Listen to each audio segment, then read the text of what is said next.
ഇല്ല, അവൻ രാജിവെക്കില്ല. അവൻ രാജിവെക്കുമെന്ന് കരുതി നമ്മളാ മണ്ടന്മാർ. ചക്കരക്കുടത്തിലല്ലേ കൈയിട്ടിരിക്കുന്നത്. അധികാരത്തിന്റെ മത്ത് പിടിപ്പിക്കുന്ന സുഖം അവനും അനുഭവിച്ചു കഴിഞ്ഞു. ഇനി അച്ഛന് വേണ്ടി സ്വന്തം സുഖങ്ങൾ ഉപേക്ഷിക്കാൻ മാത്രം വിഡ്ഢിയൊന്നും അല്ലവൻ. സ്വന്തം കുടുംബത്തിൽ വരെ റെയ്ഡ് നടത്തി അവൻ പ്രശസ്തി പിടിച്ചു പറ്റിയില്ലേ? ഇപ്പൊ പത്രക്കാരും ചാനലുകാരും എന്തിന് പ്രതിപക്ഷം വരെ അവനെ പൊഴുത്തുകയല്ലേ? അവൻ നാട് നന്നാക്കുക എന്തു വേണമെങ്കിലും ആയിക്കോട്ടെ, പക്ഷെ നമ്മുടെ കുടുംബത്തിലെ ഒരു അംഗമെന്നൊരു പരിഗണന ഇനി അവന് കൊടുക്കാൻ പാടില്ല. അച്ഛന്റെ മനസ്സറിയാൻ കഴിയാത്തവന് പടിക്ക് പുറത്താ സ്ഥാനം. അച്ഛൻ നോക്കിക്കോ, ഈ ചിറ്റാരിക്കര മണ്ഡലത്തിൽ വീണ്ടും ഒരു ഇലക്ഷൻ ഉണ്ടാവും അച്ഛന് മത്സരിക്കാൻ വേണ്ടി. അച്ഛൻ മുഖ്യമന്ത്രിയാകുന്നത് എനിക്ക് കാണണം. എങ്ങനെ? പുരയ്ക്കുമേതെ ചാഞ്ഞു നിൽക്കുന്നത് പൊന്നുകായ്ക്കുന്ന മരമാണെങ്കിൽ പോലും അത് വെട്ടിക്കളയണമെന്ന പ്രമാണം.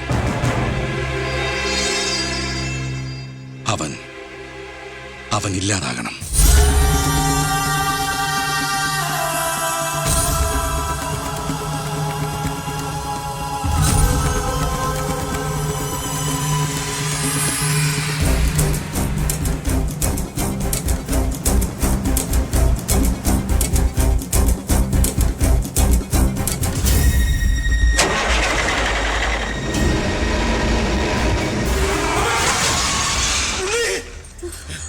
എന്താ?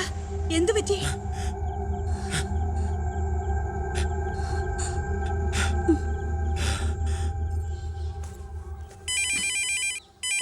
ഞാൻ എടുത്തോളാം. ഹലോ ഉണ്ണി, ഉണ്ണി, ഉണ്ണി, നീ എന്താടാ ഒന്നും ഉണ്ടാത്ത? അച്ഛാ,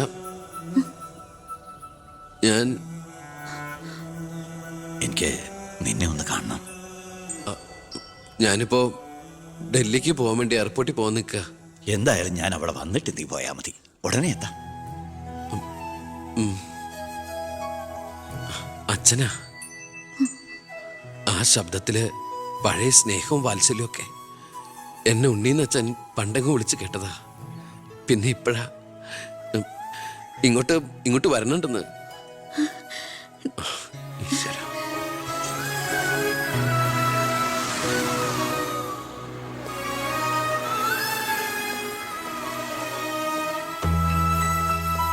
ഞാൻ കാരണം നിന്റെ യാത്ര ബുദ്ധിമുട്ടായി അല്ലേ? ഇല്ല, ഞാനത് അടുത്ത ഫ്ലൈറ്റിനാക്കി. ഓഹോ, വരൂ അച്ഛാ. പെട്ടെന്ന് കാണണമെന്ന് പറഞ്ഞപ്പോൾ നീ ഒന്ന് പകച്ചു. ഇനി എന്തിനുള്ള പുറപ്പാടാണോ എന്ന് ഓർത്തല്ലേ? അച്ഛൻ ഇനി ആർക്കും ഒരു തലവേദനയാവില്ല മോനെ. ചെയ്തു കൂട്ടിയതൊക്കെ തെറ്റാണെന്ന് മനസ്സിലാക്കാൻ വൈകി. ശ്രമിച്ചില്ല. അധികാരത്തിന്റെ ലഹരിയിൽ പായായിരുന്നു ഇത്രയും കാലം. പ്രായമാകുന്നോറും കുട്ടികളുടെ മനസ്സാവുമല്ലേ? എന്ത് കണ്ടാലും സ്വന്താക്കണം എന്നൊരു മോഹം. എന്താ ഇപ്പൊ ഇങ്ങനെയൊക്കെ? മുന്നിലേക്ക് നോക്കിയപ്പോഴോ തിരിഞ്ഞു നോക്കിയപ്പോഴോ ഒരു കാര്യം എനിക്ക് ബോധ്യായി. ഞാനെന്ന രാഷ്ട്രീയക്കാരൻ വെറും ഒരു വട്ടപൂജ്യമാണെന്ന്. എന്നിൽ അച്ഛൻ ഒരു മൃഗമായിരുന്നു എന്ന്. പ്രായശ്ചിത്തം ചെയ്ത പാപങ്ങൾക്ക് പരിഹാരമാകുമെങ്കിൽ ഞാൻ മോന്റെ കാലം. അങ്ങനെയൊന്നും പറയല്ലേ. മതിയായി, എല്ലാം മതിയായി. ഞാൻ ഇന്നുവരെ അഴിമതിയിലൂടെ ഉണ്ടാക്കിയതൊക്കെ സർക്കാരിന് തിരിച്ചു കൊടുക്കാൻ പോവാ. എന്നിട്ട് ചെയ്ത തെറ്റുകൾ ഏറ്റുപറഞ്ഞ് പൊതുജനങ്ങളോട് മാപ്പ് ചോദിക്കണം. അച്ഛാ, അച്ഛനെ വിശ്വസിക്കടാ. ഇനി നിന്റെ അച്ഛൻ വിശ്വാസവഞ്ചനം കാട്ടില്ല. മതി, എനിക്കിത് മതി. ഞാൻ ആഗ്രഹിച്ച പോലെ ഒരു അച്ഛനെ ഈശ്വരൻ എനിക്ക് തിരിച്ചു തന്നല്ലോ. അറിഞ്ഞോ അറിയാതെയോ അച്ഛനെ ഞാൻ വേദനിപ്പിച്ചിട്ടുണ്ടെങ്കിൽ അത് ഇങ്ങനൊരു അച്ഛൻ്റെ മകനായിട്ട് ജീവിക്കാൻ വേണ്ടിയിട്ടാ. ഇനി എൻ്റെ അച്ഛന് വേണ്ടി ഈ സ്ഥാനമാനങ്ങളൊക്കെ ഉപേക്ഷിക്കാൻ എനിക്ക് സന്തോഷമേ ഉള്ളൂ. വേണ്ടടാ, എനിക്ക് മന്ത്രി ഒന്നും ആകണ്ട. നീ ശരി, നിന്നെപ്പോലുള്ള ചെറുപ്പക്കാരാണ് ഇനി ഇവിടെ ഭരിക്കേണ്ടത്. അടുത്ത തലമുറ നിന്നെ മാതൃകയാക്കുന്നത് നിറഞ്ഞ മനസ്സോടെ എനിക്ക് കാണണം. എന്നിട്ട് ഇങ്ങനെ ഒരു മന്ത്രിയുടെ അച്ഛനായിട്ട് ഇനിയുള്ള കാലം അഭിമാനത്തോടെ എനിക്ക് ജീവിക്കണം. മോളെ, വന്നു കയറിയ മഹാലക്ഷ്മിയെ ആട്ടിപ്പായിച്ചവനാ ഞാൻ. എല്ലാ സൗഭാഗ്യങ്ങളും നിങ്ങൾക്ക് ഈശ്വരൻ തരും. നന്നായി വരും. ഉണ്ണി, ഇപ്പൊ എനിക്ക് മനസ്സിന് എന്തൊരു സ്വസ്ഥതയാണെന്നറിയൂടാ. ഇനി എനിക്കെല്ലാം മറന്ന് സമാധാനമായിട്ട് ഉറങ്ങണം. വരട്ടേടാ. നീ ഡൽഹി യാത്ര കഴിഞ്ഞ് തിരിച്ചു വന്നാൽ ഉടൻ രണ്ടുപേരും തറവാട്ടിലേക്ക് താമസം മാറണം. മറ്റേ മോളെ ആ.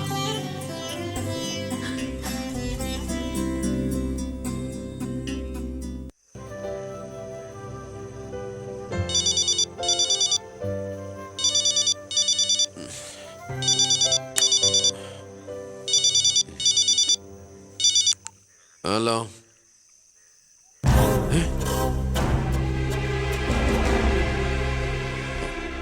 എപ്പോ?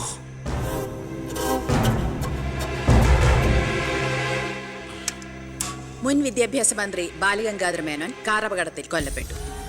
ആഭ്യന്തരമന്ത്രി ശ്രീ ബി കൃഷ്ണകുമാറിന്റെ പിതാവാണ് കൊല്ലപ്പെട്ട ബാലഗംഗാധര മേനോൻ.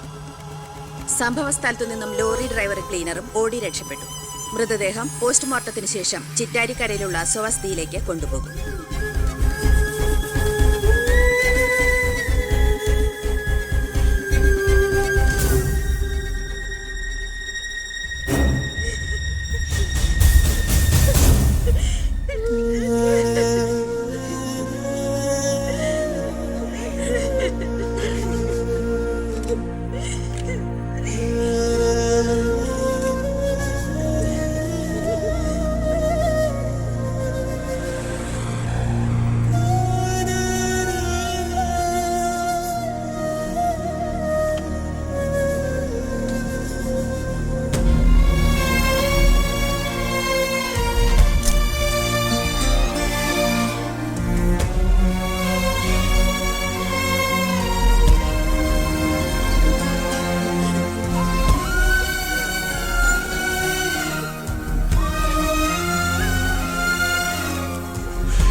ഇതിപ്പോ ആക്സിഡന്റ് ആണോ കൊല്ലിച്ചതാണോ എന്ന് ആർക്കറിയാം.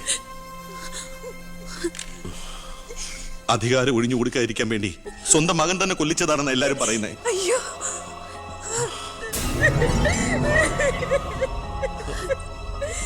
എന്നിട്ട് ആ സമയത്ത് ഒരു ഡൽഹി യാത്രയിൽ ആരും സംശയിക്കില്ലല്ലോ.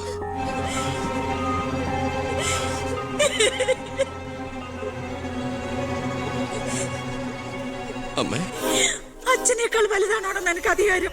മന്ത്രിസ്ഥാനം അച്ഛനെ എതിർത്ത് ഒടുവിൽ നീ സ്വന്തം അച്ഛനെ. അമ്മേ, എനിക്ക് നിന്നെ കാണണ്ട, പോ എന്റെ മുമ്പിൽ നിന്ന്.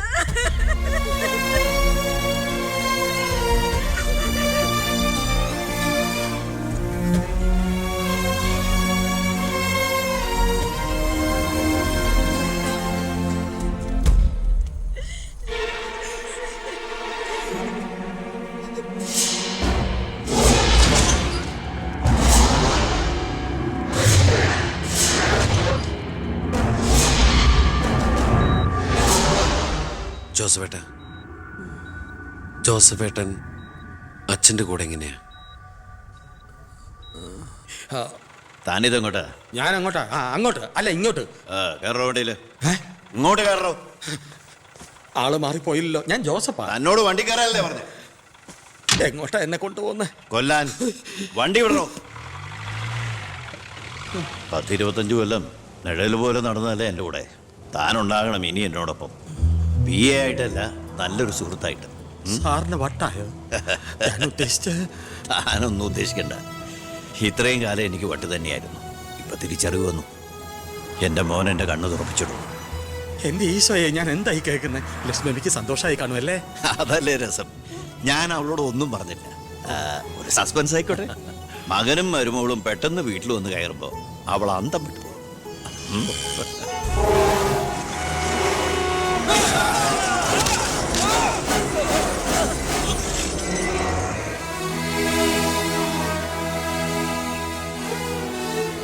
ആ ഇടിയിൽ ഞാൻ തെറിച്ചുപോയി. അതൊരു സാധാരണ ആക്സിഡന്റ് ആയിരുന്നെന്ന് എനിക്ക് തോന്നുന്നില്ല.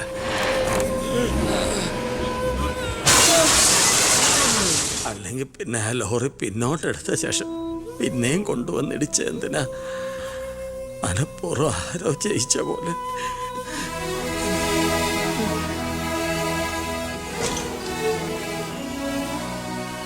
സർ, ഒരു കാര്യം,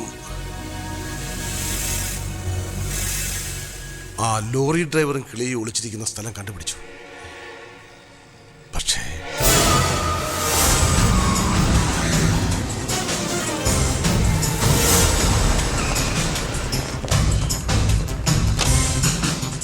ഗേറ്റ് ക്ലോസ് ചെയ്യൂ. ആരെയും വെളിയിലേക്ക് വിടണ്ട.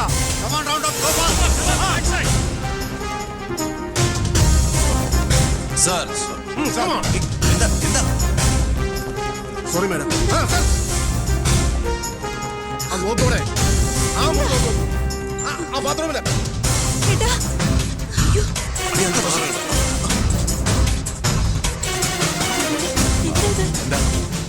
Look that. എന്താ പ്രശ്നം? ആരെങ്കിലും ഉണ്ടോ?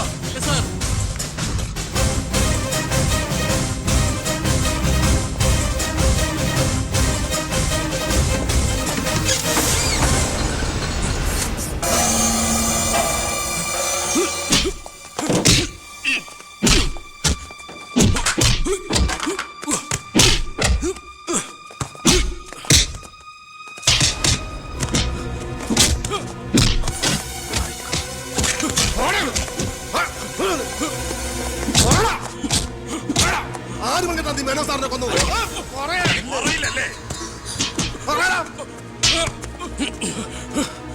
ഇവരിൽ ആര് പറഞ്ഞിട്ടാണ് നീ ഇവിടെ കയറി വിളിച്ചത്?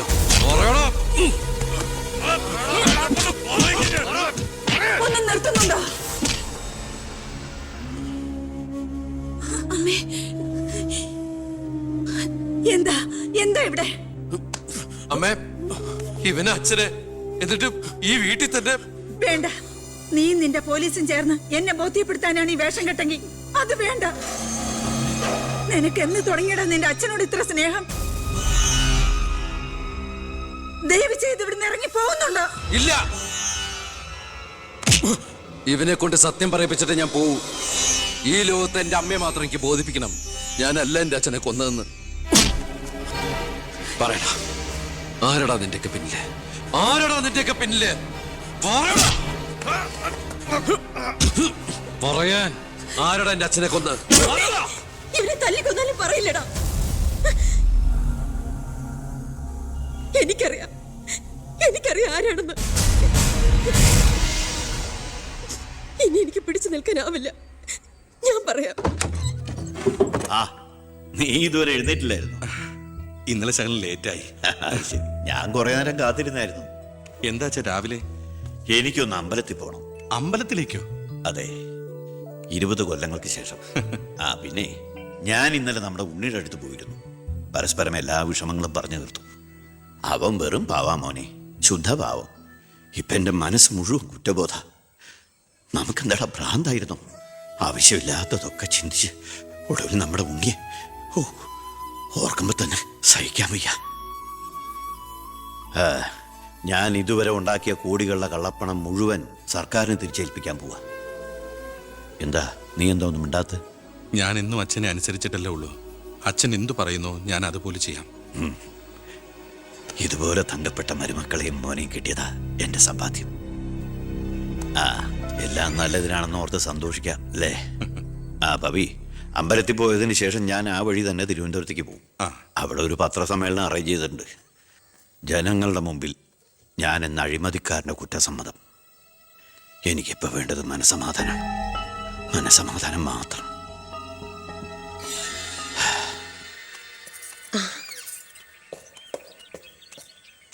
സാർ ബെൻസേല്? വേണ്ടടോ, പഴയ ശീലങ്ങളൊക്കെ മാറ്റി നമുക്കിതിൽ പോവാം. ശരി സാർ.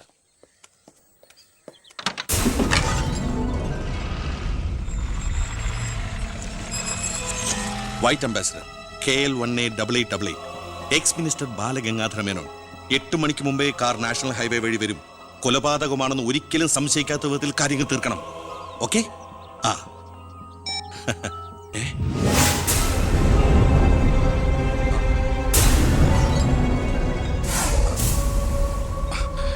നീ ഇവിടെ നിപ്പുണ്ടായിരുന്നു? അല്ല മോളെ, നിന്റെ അച്ഛൻ പറഞ്ഞ കേട്ടില്ലേ, മനസമാധാനമാണ് വലുതെന്ന്. നിന്റെ അച്ഛന് മനസമാധാനം വന്നപ്പോ എനിക്കത് നഷ്ടപ്പെട്ടു. വർഷങ്ങൾ കൊണ്ട് ഞാൻ നേടിയത് മുഴുവൻ ഒറ്റ നിമിഷം കൊണ്ട് ഇല്ലാതാക്കണമെന്ന് പറഞ്ഞിട്ട് പോയത് കേട്ടില്ലേ? അയാൾക്കിപ്പോ ഭ്രാന്താ. മോനോട് ഒത്തുകൂടി എന്റെ ഭ്രാന്ത്. നീ ഒന്നും അറിഞ്ഞിട്ടില്ല. പൊയ്ക്കോ പൊയ്ക്കോ. ഇല്ല, ഞാൻ സമ്മതിക്കില്ല. എന്റെ അച്ഛനെ കൊല്ലാൻ ഞാൻ ശബ്ദിച്ചു പോരുത്, കൊന്നുകളയും ഞാൻ. ഇത് പുറലോകം അറിഞ്ഞ നീ നിന്റെ പുന്നാര മക്കളും പിന്നെ ജീവനോടെ ഭൂമിയിൽ കാണില്ല. മനസ്സിലായി?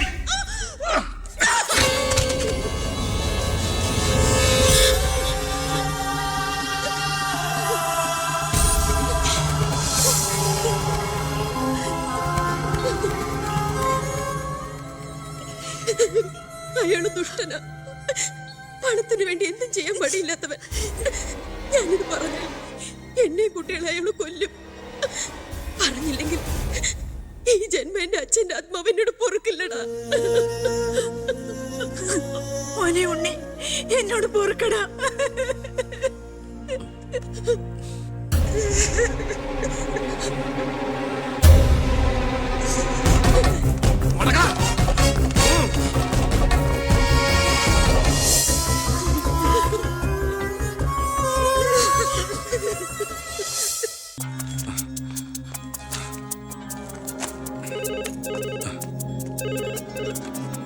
ഹലോ, ആ സിംഗപ്പൂർ ഫ്ലൈറ്റിന് ഓക്കെ അല്ലേ?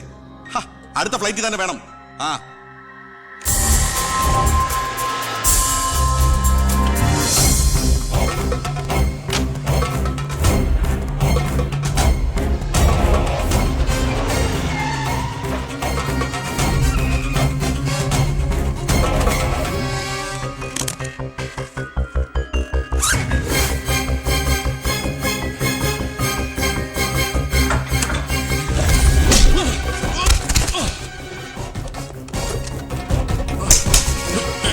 എന്ത് തെറ്റാ എന്റെ അച്ഛൻ നിന്നോട് ചെയ്തേ?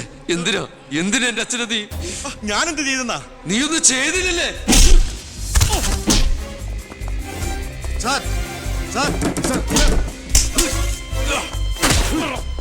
ആഹാ, അപ്പൊ ഏതാണ്ടൊക്കെ അറിഞ്ഞു അല്ലേ? പക്ഷെ ആ കൊലയ്ക്ക് പിന്നെ ഞാനാണെന്ന് നിനക്കൊരു കോടതിയിലും തെളിയിക്കാൻ കഴിയില്ല. അത്രയ്ക്ക് പ്ലാൻഡ് ആയിരുന്നടാ മാത്. ഇനി നീയാണ് എനിക്ക് പ്രശ്നമെങ്കിൽ കൊല്ലും ഞാൻ. എന്നിട്ട് കാശെറിഞ്ഞൊരു ബിനാമിയെ കൊലയാളിയാക്കി നിയമത്തിന് മുമ്പിൽ ഇട്ടുകൊടുക്കും. വെറുതെ എന്റെ യാത്ര മുടക്കരുത്.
ഞാനിത് ചെയ്തില്ലെങ്കിൽ അച്ഛൻ്റെ ആത്മാവിന് ശാന്തി കിട്ടില്ല.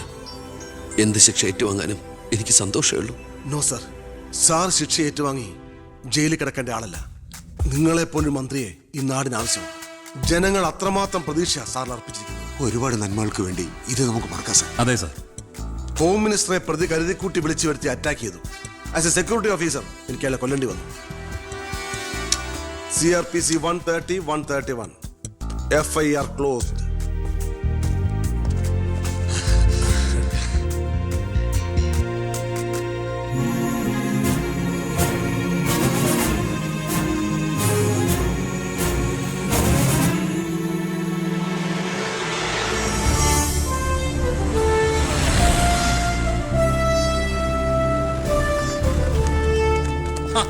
കൃഷ്ണകുമാർ നന്നാവുന്നുണ്ടോ? തന്റെ ഭരണതന്ത്രങ്ങളും പരിഷ്കാരങ്ങളും വിചാരിച്ചില്ല ഇത്രയും. ഞാൻ ഭരിച്ചിരുന്ന മന്ത്രിസഭയില് തന്നെ പോലൊരു ചങ്കുറപ്പുള്ള മന്ത്രി ഉണ്ടായിരുന്നെങ്കിൽ ഞാൻ കാണിച്ചു കൊടുത്തേനെ ഈ കേരളം റിയൽ ഗാഡ്സ് ഓൺ കൺട്രിയാണെന്ന്. പക്ഷെ ഇവിടെ ഡെവിൾസ് ഓൺ പീപ്പിൾ ആണ് സാർ കൂടുതൽ. ഒക്കെ ശരിയാവും, ശരിയാക്കണം. കുറച്ചു സമയവും ഒരുപാട് കാര്യങ്ങളും മെനക്കെടുത്തുന്നില്ല. നടക്കട്ടെ.